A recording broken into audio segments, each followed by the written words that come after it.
বাংলাদেশ জাতীয়তাবাদী দল বিএনপির আসন্ন সংসদ নির্বাচনে ধানের শস্যের প্রতীকে আমাদের কামরাঙ্গীরচর,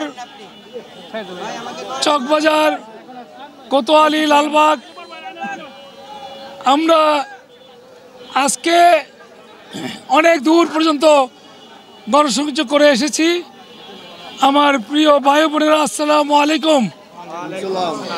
আমার এখানে বিশেষ বক্তব্য নাই, বক্তব্য এতটুকুই, আমাদের ভারপ্রাপ্ত চেয়ারম্যান জননন্দিত জননেতা জনাব তারেক রহমান নির্দেশ দিয়েছেন যেদিন পর্যন্ত নির্বাচন না হবে সেদিন পর্যন্ত আমরা রাজপথে থাকব এবং ধানের শীষকে আমরা বিপুল ভোটের ব্যবধানে জয়যুক্ত করে আমাদের ভারপ্রাপ্ত চেয়ারম্যানকে প্রধানমন্ত্রী করব এবং 31 দফার মাধ্যমে এই বাংলাদেশকে একটি স্বনির্ভর রাষ্ট্র হিসাবে গড়ে তুলব ইনশাল্লাহ। এবং ঢাকা 7কে আমরা একটি উন্নত নগরী হিসাবে গড়ে তুলব এই প্রত্যয় ব্যক্ত করে আজকে যারা অনেক দূর পর্যন্ত হেঁটেছেন, কষ্ট করেছেন, আপনাদেরকে আমার হৃদয়ের গভীর থেকে শুভেচ্ছা এবং অভিনন্দন জানিয়ে আজকের মতো শেষ করলাম। আসসালামু আলাইকুম ওয়া রাহমাতুল্লাহি ওয়া বারাকাতুহু।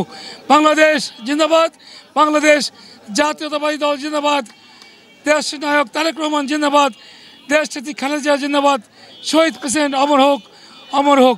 আসসালামু আলাইকুম।